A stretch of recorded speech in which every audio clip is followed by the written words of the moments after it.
এত তাড়াতাড়ি স্কুল ছুটি হয়ে গেল? হ্যাঁ, আজ শিবরাত্রি না, তার জন্য ছুটি হয়ে গেল। ও, যা হাত মুখ ধুয়ে আয়, ভাত বাড়ছি।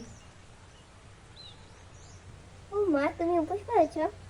হ্যাঁ, করেছি তো। নে খেয়ে নে, খেতে খেতে বেশি কথা বলতে নেই। একটা গল্প বলো তো। কি গল্প বলি বলতো? না বললে কিন্তু আমি ভাত খাবো না। বলছি, খেয়ে নে। তোর মামার বাড়ির পাশে যে শিব মন্দিরটা আছে না, আজকে ওখানে সারা রাত ধরে পুজো হবে। গ্রামের সব মেয়েরা পুজো দিতে আসবে। আমরা যখন ছোট ছিলাম, আমরাও যেতাম মায়ের সাথে। আবার কোনো কোনো বার শিব পার্বতীর বিয়ের যাত্রা পালা হতো। একজনা শিব সাজতো, একজনা পার্বতী সাজতো, তাদের মধ্যে বিয়ে হতো। তো দেখতাম, ভালোই লাগতো দেখতে। তখন ছোট ছিলাম। আমার মামার বাড়ি নিয়ে গেলে না? পরের বার নিয়ে যাব। এখন খেয়ে নে।